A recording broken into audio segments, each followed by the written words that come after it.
The classroom buzzed with the usual end-of-day energy as students packed up their belongings. The sound of zipping backpacks and scraping chairs filled the air as kids chatted about their after-school plans. In the third row, a bright-eyed 12-year-old boy sat quietly, his gaze fixed on the math homework Mrs. Reynolds had just handed back. His heart sank as he stared at the red ink sprawled across the top of his paper.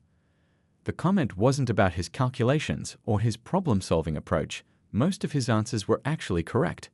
Instead, written in harsh strokes that seemed to cut through the paper itself were the words, "This is why you people should stick to sports." The boy slowly folded the paper, trying to keep his hands from shaking. He could feel his classmates' curious glances, but he wouldn't give them the satisfaction of seeing how much those words hurt. He'd dealt with Mrs. Reynolds' supple jabs before, the way she'd skip over him during class discussions, a surprise turn whenever he got an answer right, how she'd immediately assume he was cheating if he scored too well on a test. "Hey, what did you get on the homework?" his best friend whispered from the desk next to him. The boy just shrugged, quickly sliding the paper into his folder. "Not so great," he mumbled, forcing a smile that didn't quite reach his eyes.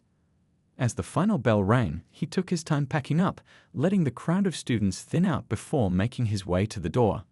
Mrs. Reynolds sat at her desk, not even bothering to look up as he passed by.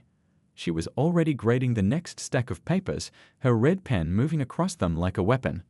Walking home that afternoon, the boy kicked at loose stones on the sidewalk, his mind replaying every interaction he had with Mrs. Reynolds since the start of the school year. The whispers from other students about how she treated certain kids differently. The way some parents had complained, only to have their concerns dismissed as misunderstandings. What Mrs. Reynolds didn't know, what none of them knew, was that the boy's father wasn't just another parent who could be ignored or brushed aside. He was the newly appointed superintendent of the entire school district, a fact they'd kept quiet to let the boy adjust to his new school without special treatment. At home, he went through his usual routine: shoes by the door, jacket on the hook, snack from the kitchen. He could hear his mom on a work call in her home office, her voice carrying faintly through the house. His dad wouldn't be home for a few more hours. There was some big district meeting today. Sitting at the kitchen table with his homework spread out, he kept glancing at his math folder. Part of him wanted to hide the paper, to pretend it never happened. But a stronger part, the part that remembered his dad's words about standing up for what's right, knew he had to show it. The afternoon light slanted through the kitchen windows, casting long shadows across his textbooks. He pulled out his science homework, then his English assignment, but he couldn't focus. Those red words kept floating in front of his eyes, making his stomach twist into knots. When his mom finished her call and came to check on him, he managed to act normal, talking about everything except math class. He'd tell them both at dinner, he decided. His dad always said that timing was everything when dealing with difficult situations. The boy didn't know it yet, but that folded piece of paper in his math folder was about to change more than just his own situation. It would spark a transformation that would ripple through the entire school district, touching lives far beyond the walls of Mrs. Reynolds' classroom.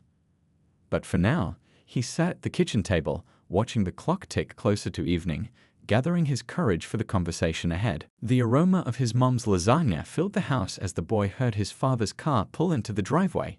His heart started beating faster. The moment he'd been dreading all afternoon was getting closer. Through the kitchen window, he watched his dad grab his briefcase from the passenger seat, looking tired but satisfied after a long day of meetings. "Something smells amazing in here," his father called out as he walked through the door. The boy could hear his parents greeting each other in the hallway, his dad's deep laugh mixing with his mom's lighter one as they shared stories about their day. These evening moments usually made him feel safe and happy, but tonight, the math paper in his backpack felt like it was burning a hole through everything. Dinner started normally enough. His mom asked about the district meeting, and his dad talked about new programs they were planning to implement. The boy pushed his lasagna around his plate, building up his courage. His parents noticed.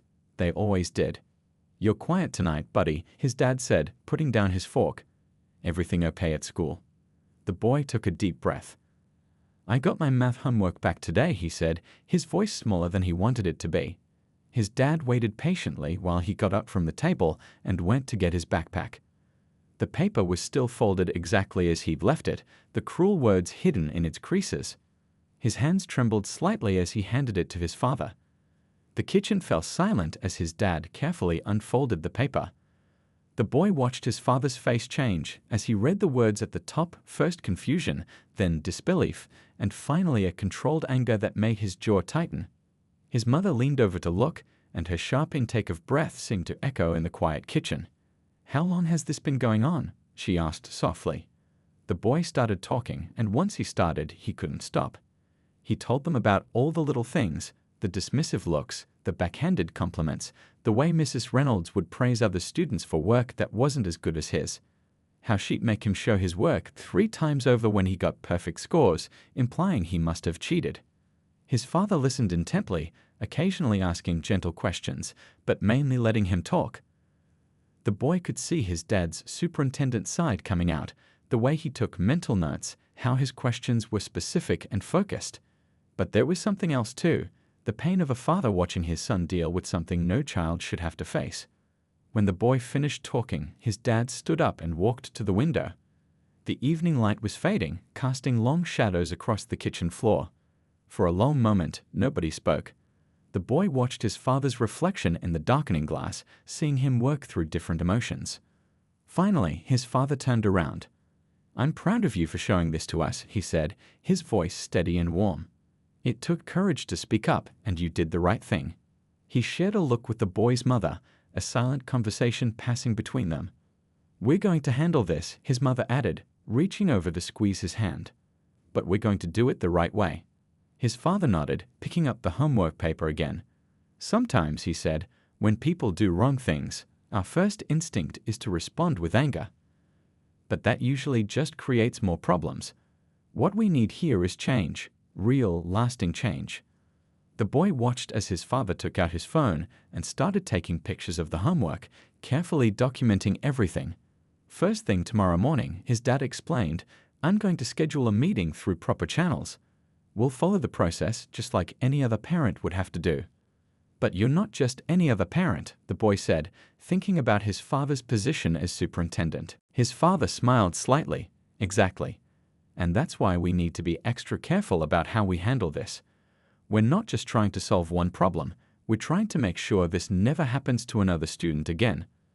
Later that night, as the boy got ready for bed, he could hear his parents talking in low voices downstairs. He caught fragments of their conversation, words like documentation and systematic review mixing with support and protection. He felt different than he had that afternoon. Lighter somehow, like sharing the burden had already made it easier to bear. As he lay in bed, he thought about tomorrow. For the first time in weeks, he wasn't dreading going to math class. Whatever happened next, he knew he wasn't facing it alone anymore. His father's words echoed in his mind. They weren't just fixing one problem, they were working for change that would help everyone. The homework paper that had caused him so much pain earlier was now safely stored in his father's home office, about to become evidence in something much bigger than one teacher's prejudice. The boy didn't know exactly what would happen next, but he felt a quiet confidence growing inside him. Sometimes, he realized, standing up for what's right meant doing more than just defending yourself.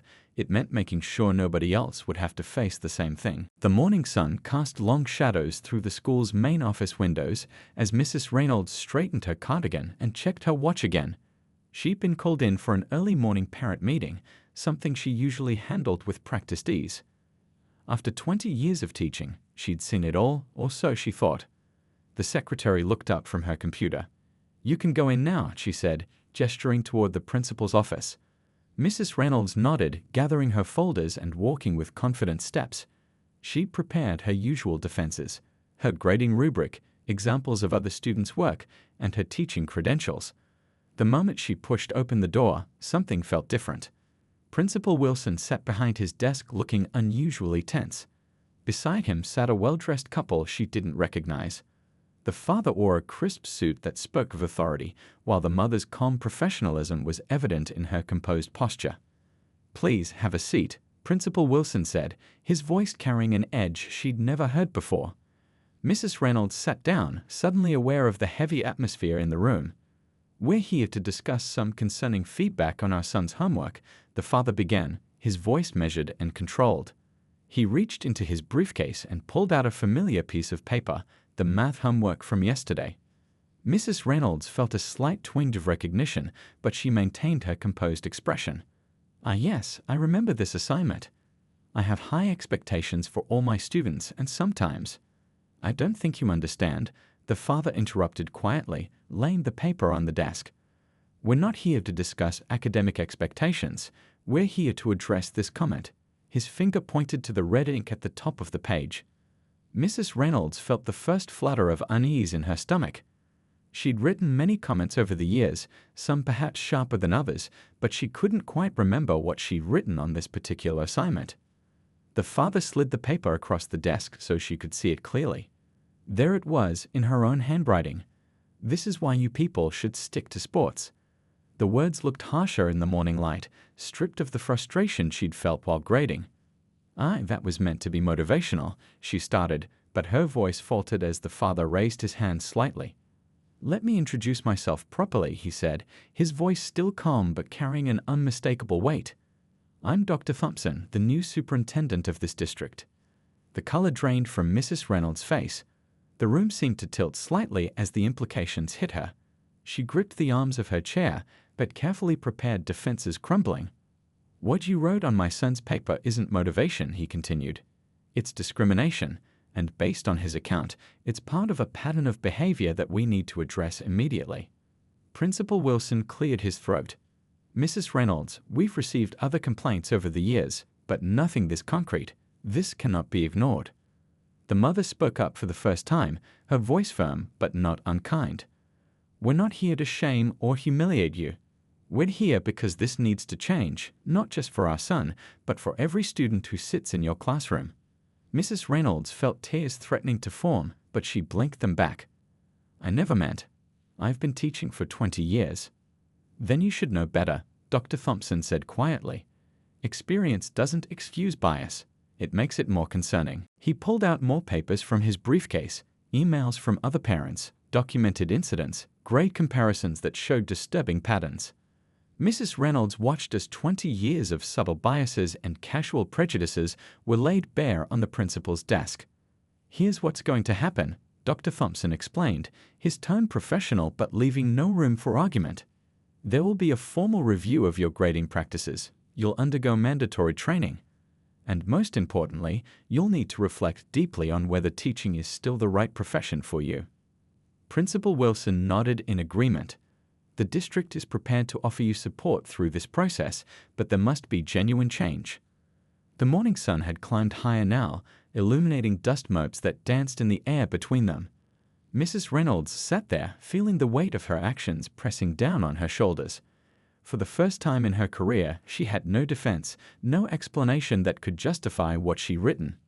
As the meeting concluded, Dr. Thompson stood up. "My son will be transferred to a different math class immediately. But this isn't just about him anymore. It's about making sure every student in this district feels safe and respected in their classroom." Mrs. Reynolds watched them leave, still sitting in her chair long after the door closed behind them. Through the window, she could see students starting to arrive for the day, their backpacks bouncing as they walked. She thought about all the students she'd taught over the years, wondering how many others she had hurt without even realizing it. The morning bell rang, but she didn't move. She knew that nothing would ever be the same after today, and maybe that was exactly what needed to happen. The news spread through the school like wildfire, though not in the way anyone expected. There were no dramatic announcements or public confrontations. Instead, changes began happening quietly but noticeably. Mrs. Reynolds was absent for a few days, and when she returned, something about her was different. The boy had been moved to another math class, where his new teacher, Mrs. Chen, treated everyone with the same patient attention. But he couldn't help noticing the subtle shifts happening throughout the school. Teachers were having serious discussions during their lunch breaks. Staff meetings ran longer than usual. New posters about respect and inclusion started appearing in the hallways. One morning, he arrived at school to find his father there, but not as a parent. Dr. Thompson stood in the auditorium, addressing the entire teaching staff before classes began. The boy glimpsed him through the doorway as he walked to his first class, watching how the teachers leaned forward in their seats, taking notes and nodding. It's not just about one incident or one teacher, his father was saying, his voice carrying clearly through the half-open door. It's about the culture we create in our classrooms. Every student who walks through our doors deserves to feel valued, respected, and capable of success. During lunch that day, the boy overheard some teachers talking in the hallway. "I've been teaching for 15 years, one said quietly, and I never thought about how some of my offhand comments might affect students." Another teacher nodded. "Remember that grading workshop yesterday? I realized I've been letting my assumptions influence how I grade certain students. It's uncomfortable to admit, but at least now we're talking about it." The changes weren't just happening at school. That evening, the boy's father came home later than usual, looking tired but satisfied. As they sat down for dinner, he shared what had been happening behind the scenes. "We're implementing new training programs across the entire district," he explained, passing the salad bowl. "But more importantly, we're creating spaces for honest conversations." You'd be surprised how many teachers came forward after that first meeting, wanting to discuss their own experiences and biases. The boy's mother, who had taken a day off work to attend some of the district meetings, added her perspective. "One teacher actually cried today," she said softly. She realized she'd been treating students differently based on their names alone. She never thought of herself as prejudiced, but when she saw the data, "What happened to Mrs. Reynolds?" the boy asked, the question he'd been holding back finally coming out. His father put down his fork thoughtfully. "She's on a journey," he said carefully. "After our meeting, she asked to speak with me privately. She shared some difficult truths about her own upbringing, things she'd never confronted before. She's now working with a professional development coach and attending special training sessions." The boy thought about this. "Do you think she'll change?" "Change is hard," his mother said, "but acknowledging the need for it is the first step." Mrs. Reynolds seems genuinely shaken by the realization of how her actions have affected students over the years. Later that evening, while doing homework in the living room, the boy overheard his parents talking in the kitchen. They were discussing how other schools in the district were responding to the new initiatives. Some teachers were resistant, others eager to learn. But the conversation that caught his attention was about the unexpected ripple effects. A group of high school students started their own diversity council, his father was saying. "They're asking to be part of the solution, and you should see the letters we're getting from parents, not just complaints now, but stories of hope and suggestions for improvement."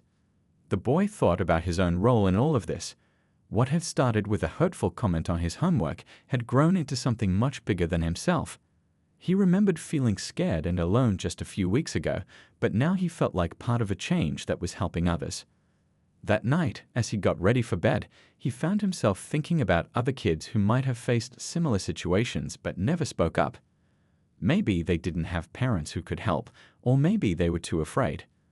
The thought made him appreciate even more how his father had handled everything, not with anger or revenge, but with a determination to create real, lasting change. Through his window, he could see lights still on in other houses down the street. He wondered if there were other kids out there doing their homework right now, feeling scared or discouraged by a teacher's words. But then he smiled, knowing that at least in his school district, things were starting to change. It wasn't perfect yet, but it was getting better, one conversation at a time. The district office buzzed with unusual energy on a crisp morning 3 weeks after the initial confrontation. Dr. Thompson sat at his desk, surrounded by stacks of papers, each one telling a different story of life in his district's classrooms. What had started with his son's homework had opened a floodgate of experiences, both painful and eye-opening. A gentle knock on his door interrupted his reading. It was Mrs. Reynolds, arriving for her scheduled check-in meeting. She looked different now, humbled but also more aware. Gone was the defensive posture she'd shown in that first meeting. Instead, she carried a thick folder of her own. "Please come in," Dr. Thompson said, gesturing to the chair across from his desk. "How are the training sessions going?" Mrs. Reynolds settled into the chair, placing her folder carefully on her lap. "It's been enlightening," she said, her voice carrying a new note of sincerity. "Yesterday, we reviewed 10 years of my grading patterns. I hardly slept last night after seeing the data." She opened her folder and pulled out several charts. "I've been doing a lot of thinking about why I wrote that comment on your son's paper. At first, I told myself it was just frustration, just a bad day.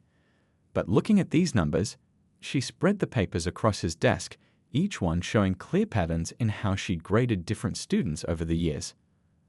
The hardest part, she continued, her voice catching slightly, was reading the letters from former students. The district asked them to share their experiences, and she pulled out a stack of emails, each one describing moments where her words or actions had left lasting marks on young minds. Dr. Thompson nodded, remembering how his own son had kept quiet about the small hurts until they became too big to ignore. "Recognition is the first step toward change," he said quietly. Just then, his phone buzzed with a message from the school board. They had unanimously approved the new accountability measures he proposed. Every teacher in the district would now have their grading patterns reviewed regularly. Anonymous feedback channels would be established for students and parents. Training wouldn't be a one-time event, but an ongoing process. "We're implementing new policies," he explained to Mrs. Reynolds, "but policies alone won't fix this. We need people to understand why these changes matter." Mrs. Reynolds straightened in her chair. "I'd like to help with that," she said, surprising him. "I've been thinking, maybe my experience could serve as a warning, but also as hope that people can change when they face their biases." Outside his office window, school buses were dropping off students for another day of learning. Dr. Thompson watched them file into the buildings, carrying not just their backpacks, but also their hopes, fears, and trust in the adults who taught them. "Tell me about the changes you've made in your classroom," he said, turning back to Mrs. Reynolds. She pulled out more papers, new lesson plans, revised grading rubrics, feedback forms from her cultural sensitivity training. "I started tracking my interactions with students to ensure I'm giving everyone equal attention. I've rewritten my assignments to include diverse perspectives. But most importantly," she paused, "I've learned to listen." She shared a story about a quiet student who had finally opened up in class after feeling seen and heard for the first time. "I used to think I was pushing students to do better, but I was really just pushing some of them away. Now I understand the difference between high expectations and harmful assumptions." As their meeting continued, more reports landed on Dr. Thompson's desk. Other schools in the district were reporting similar awakenings among their staff. Teachers were requesting additional training. Parent involvement was increasing. Students were speaking up more confidently about their experiences. "We're not just changing rules," Dr. Thompson explained. "We're changing mindsets. It's slower, harder work, but it's the only way to create lasting impact." Mrs. Reynolds nodded, understanding now what she hadn't just a few weeks ago. "Your son," she said carefully, "how is he doing in his new class?" "He's thriving," Dr. Thompson answered simply. "But more importantly, he knows his voice matters. And that's what we want for every student in this district." As Mrs. Reynolds gathered her materials to leave, she paused at the door. "I'd almost resigned that first day," she admitted. "I was so ashamed. But learning to face that shame, to really look at my actions and their impact, it's been the most important lesson of my teaching career." Dr. Thompson watched her leave, then turned back to the window. A new group of students was arriving for the afternoon session, their laughter floating up to his office. Each one of them deserved a chance to learn without fear, to grow without artificial limits placed on their potential. The work wasn't finished, it was really just beginning. But at least now they were moving in the right direction. The school cafeteria hummed with a different kind of energy these days. 2 months had passed since that math homework incident, and the changes were visible everywhere. Today, the large room was packed with students, teachers, and parents for the first district-wide community voice forum. The boy sat with his parents near the front, watching as people lined up at the microphone to share their stories. Each speaker added a new piece to the larger picture of how small acts of bias had shaped their school experiences.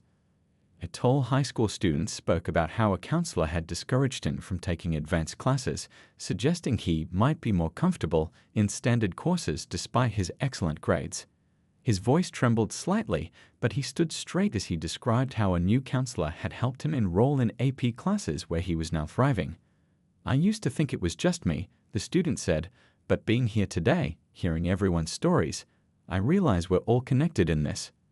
A parent rose next, her hands gripping a wrinkled paper. "My daughter brought this test home last year," she began. The teacher had written surprisingly good on it. Just 2 words, but they carried so much weight. My daughter asked me why it was surprising that she did well. She paused, looking around the room. Today, that same teacher is leading our school's equity committee. People can change when they open their eyes and their hearts. The boy watched his father listening intently to each speaker, taking notes and nodding encouragingly. Dr. Thompson had become known throughout the district not just as the superintendent who confronted discrimination, but as someone who believed in the power of transformation. During a break in the presentations, small groups formed around the cafeteria tables. Teachers shared stories of their own awakening to hidden biases. Students talked about feeling more confident in speaking up when something felt wrong. Parents discussed ways to support the ongoing changes. Near the snack table, the boy overheard two teachers talking. "Remember how defensive we all were at first," one said, stirring her coffee. "But now I catch myself before making assumptions. Yesterday, I completely rewrote my lesson plan because I realized it only showed one perspective." The other teacher nodded. "My students are more engaged now. They know their voices matter, their experiences count. It's like we've opened a door that was always there, but nobody saw it before." A gentle tap on the microphone drew everyone's attention back to the front. A small group of middle school students had prepared a presentation about their new peer support program. They explained how they were helping younger students navigate difficult situations and making sure everyone felt included. "We're not just waiting for adults to fix things anymore," said one young presenter. "We're part of the solution too." The boy felt a surge of pride watching these students, knowing that his experience had helped spark these changes. His father had taught him that speaking up wasn't just about addressing one wrong, it was about creating space for others to share their stories too. As the afternoon continued, more people came forward. A custodian described overhearing discriminatory comments in the hallways and how the new reporting system had helped address such incidents. A lunch lady shared how she'd noticed certain students always eating alone and had worked with teachers to create a more inclusive lunch period. Mrs. Reynolds stood up near the end of the session. The room grew quiet as she walked to the microphone. She looked different now, more humble, more human. "I was part of the problem," she began simply. "For years, I didn't see how my words and actions were hurting students, or maybe I didn't want to see it. But facing that truth has made me a better teacher and, more importantly, a better person." She turned to look directly at the boy and his family. "Sometimes it takes one brave voice to help us all find our courage. One student's experience opened my eyes to years of unconscious bias. One parent's determination to address the issue properly instead of just demanding punishment. One administrator's vision of how we could all do better." The afternoon sun slanted through the cafeteria windows, casting long shadows across the floor. But unlike the shadows of bias and discrimination that had darkened these halls before, these shadows were accompanied by light, the light of understanding, growth, and change. As people began gathering their things to leave, the boy noticed small groups lingering, exchanging contact information, and making plans for future initiatives. The Community Voice Forum wasn't just a one-time event, it was becoming a regular part of the district's commitment to ongoing improvement. His father stood chatting with a group of teachers and parents, his notebook full of new ideas and suggestions. His mother was helping some students put away chairs, listening as they excitedly discussed their plans for a cultural awareness club. The boy realized that what had started with a painful comment on his homework had grown into something much bigger than himself. It had become a movement, a commitment to change that was reshaping not just his school, but the entire district. And somehow, being part of that change made the original hurt feel a little less heavy. 6 months had passed since that life-changing math homework, and the school district had transformed in ways no one could have predicted. On this particular morning, the boy stood in front of the mirror, adjusting his collar. Today wasn't just any school day, it was the day of the district's first Student Leadership Summit, and he was one of the keynote speakers. "Ready, buddy?" His father called from downstairs. The boy took a deep breath, looking at his reflection one last time. The nervous kid who had hidden a cruel comment on his homework seemed like a different person now. The drive to school was quiet, both father and son lost in their thoughts. The parking lot was already filling up when they arrived. Students from all across the district were gathering, wearing name tags and carrying notebooks. Some had traveled from the furthest schools in the district just to be part of this day. Inside the auditorium, the energy was electric. The walls were covered with student artwork celebrating diversity and inclusion. Tables displayed projects from different schools showing their initiatives for positive change. Near the entrance, a group of students had set up a story wall where people could share their experiences of transformation. The boy's father squeezed his shoulder before heading to his seat. As superintendent, he'd insisted that this summit be student-led. "This is your story now," he'd said. "All of you deserve to be heard." From backstage, the boy could hear the buzz of conversation as more people arrived. He peeked through the curtain and saw Mrs. Reynolds sitting in the middle section.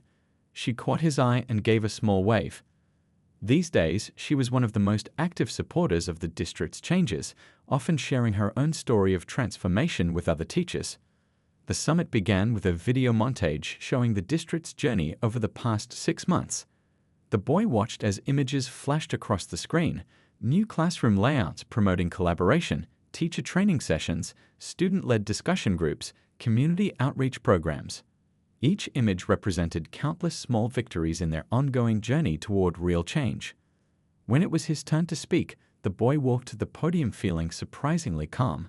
Looking out at the sea of faces, students, teachers, parents, administrators, he saw not just an audience, but a community united in purpose.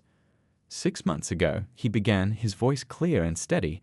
"I sat at my kitchen table staring at a math homework that had more than just equations on it. It had words that hurt, words that tried to put limits on who I could be." He paused, letting his gaze sweep across the room. But those words led to something unexpected. They became the catalyst for change that went far beyond one classroom or one school. He shared how the initial incident had sparked a movement, how his father had chosen education over punishment, transformation over revenge, how Mrs. Reynolds had become an example of genuine change, how students across the district had found their voices and were using them to make their schools better for everyone. But the biggest change, he continued, wasn't in new policies or programs. It was in how we began to see each other, how we learned to listen to stories different from our own, how we realized that every person in our schools, student, teacher, staff member, has the power to make a difference. As he spoke, he noticed people nodding, some wiping away tears. In the back of the room, a group of younger students hum on every word, perhaps seeing themselves in his story. "Today, our district looks different," he said. "Walk into any classroom and you'll see teachers who've learned to check their biases. You'll see students who feel confident speaking up. You'll see walls covered with artwork and projects that celebrate our differences instead of trying to ignore them." He talked about the new mentoring program where older students helped younger ones navigate challenges. He mentioned the monthly community forums where everyone's voice was welcome. He described how their district had become a model for others, with educators from neighboring cities coming to learn from their experience. "But we're not finished," he said, his voice growing stronger. "This isn't a story with an ending, it's a story that keeps growing. Every day, we have new chances to make our schools better, to make sure every student feels valued, to turn painful moments into opportunities for growth." As he concluded his speech, the auditorium erupted in applause. His father beamed from the front row, and his mother, who had taken the morning off work to be there, wiped tears from her eyes. The rest of the summit was filled with workshops and presentations led by students from across the district. In one room, middle schoolers demonstrated their new peer mediation program. In another, high school students shared research on how their grades had improved since the new inclusive teaching methods were implemented. During lunch, the boy sat with a group of students he'd never met before, listening to their stories and sharing ideas. One girl described how she used the district's new anonymous reporting system to address unfair treatment in her gym class. A boy talked about starting a cultural exchange club at his school. Near the end of the day, Mrs. Reynolds led a session called The Power of Change. She stood before the group, no longer the defensive teacher from 6 months ago, but someone who had embraced the opportunity to learn and grow. "Sometimes," she said, "our greatest mistakes can lead to our most important lessons. What matters isn't that we make mistakes, but how we respond to them, how we learn from them, and how we use them to help others." As the summit drew to a close, the boy stood with his parents, watching people leave with new ideas, new connections, and renewed commitment to keeping the momentum going. "You know," his father said quietly, "that homework didn't just change our district. It changed all of us. It showed us that when one voice speaks up, it can give others the courage to speak too. And when we all speak together, real change happens. The boy nodded, thinking about how far they'd come from that painful moment 6 months ago.